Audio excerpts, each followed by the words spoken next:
దేవుని నామమున మీ అందరికీ శుభాభివందనలు తెలియజేస్తున్నాను. దేవుడు ఈ సాయంత్రకాల సమయంలో దేవుడు నాకు ఇచ్చినటువంటి గొప్ప అవకాశాన్ని బట్టి మొదటిగా దేవునికి స్తోత్రాలు తెలియజేస్తున్నాను.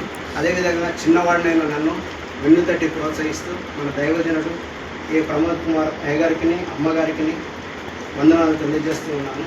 వారి కుటుంబాన్ని దేవుడు గొప్పగా ఘనంగా ఆశీర్వదించుగాక. అదేవిధంగా సంఘంలో ఉన్నటువంటి పెద్దలందరికీ సంఘ సభ్యులందరికీ దేవుని పేరిట వందనాలు తెలియజేస్తూ ఉన్నాను. దేవుడు ఈ సాయంత్రకాల సమయంలో రవి అన్న వాళ్ళ ఇంట్లో దేవుడు మాట్లాడుతూ అవకాశం ఇచ్చిన విధానాన్ని బట్టి అన్న వాళ్ళని కూడా దేవుడు ఆశీర్వదించాలని కోరుకుంటున్నాను. మనం ఈరోజు మాట్లాడుకునే విషయం లేదా ప్రస్తావించుకునే విషయం, ధ్యానించే విషయం ఏంటంటే పాపములు ఒప్పుకున్నట గురించి మనం మాట్లాడుకున్నాము. సో ఇక్కడ మొదటి యోహాను 1వ అధ్యాయము 7వ వచనం నుండి 9వ వచనం వరకు ఉన్న వాక్యంలో పాపములు ఒప్పుకోల గురించి యోహాను యేసుక్రీస్తు యొక్క శిష్యుడైనటువంటి యోహాను గారు చక్కగా వివరించాడు. అక్కడ 8వ వచనం ఏంటంటే మనం పాపము చేయని వారమని ఒప్పుకొనని ఎడల మనలను మనమే మోసపుచ్చుకుందాం అంటాం. అంటే మరి మనం భూమిపైన ఉన్న ప్రతి మానవ జాతి పాపంతోనే పుట్టాము. ఎందుకంటే 51వ కీర్తన 5వ అధ్యాయంలో నేను పాపంలో పుట్టినవాడును, నేను పాపంలో ఉన్నప్పుడు నా తల్లి గర్భంలో ధరించి ఉన్నదని అక్కడ దావీదు మహారాజు జ్ఞాపకం చేస్తున్నాడు. అంటే ఈ లోకంలో మనం జన్మత కర్మత పాపంలోనే ఉన్నాం. సో పాప లోకంలో ఉన్నాం కాబట్టి మనం పాపం ఏదో విధంగా మనం మీదకి పాపం వస్తూ ఉంటుంది. అది కంటి ద్వారానో లేకపోతే నోటి ద్వారానో లేదా శరీరం ద్వారానో ఏదో విధంగా పాపం చేస్తూనే ఉన్నాం.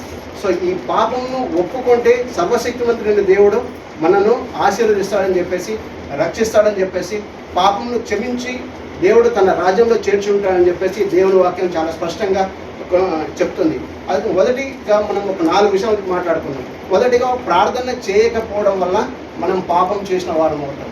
అసలు ప్రార్థన చేయకపోవడం వల్ల పాపం ఏంటని మనకు అనిపించవచ్చు. కానీ మొదటి సమయంలో 12వ అధ్యాయము 23వ వచనంలో మనతో సమూయేలు ప్రవక్త మాట్లాడుతున్నాడు. అతను ఏమంటున్నాడంటే, నా మట్టుకైతే నేను మీ అందరి గురించి ప్రార్థన చేస్తాను. ఒకవేళ నేను ప్రార్థన చేయకపోతే నేను యెహోవా దృష్టికి నేను పాపం చేసిన వాడని అవుతాను. అలాంటి దుర్బుద్ధి అలాంటి జీవితం నాకొద్దు, అలాంటి అపరాధం నాకొద్దు అని చెప్పేసి ఈ సమూయేలు ప్రవక్త మాట్లాడుతున్నాడు. సో మనం కూడా మన కుటుంబం గురించి, మన సంఘం గురించి, మన రాష్ట్రం గురించి, మన దేశంలో ఉన్న ప్రతి మానవ జాతి గురించి, ప్రపంచంలో ఉన్న ప్రతి మానవ జాతి గురించి, యెరూషలేము గురించి మనం ప్రార్థన చేయవలసిందే. ఒకవేళ ప్రార్థన చేయకపోతే మనము పాపలమే. ప్రార్థన ఎలా చేయాలా? నిరంతరం చేయాలా? ఎడతెగక చేయాలా? అలయక చేయాలా? అలసిపోకుండా ప్రార్థన చేయవలసిన వారమైనాం. ఎందుకు అంటే మనం క్రైస్తవులుగా ఉన్నామంటే ప్రార్థన పరులే అంటారు. క్రైస్తవ జీవితం మనం జీవిస్తున్నామంటే మనం ప్రార్థన చేస్తూనే మనం క్రైస్తవం, లేకపోతే క్రైస్తవం కాదు.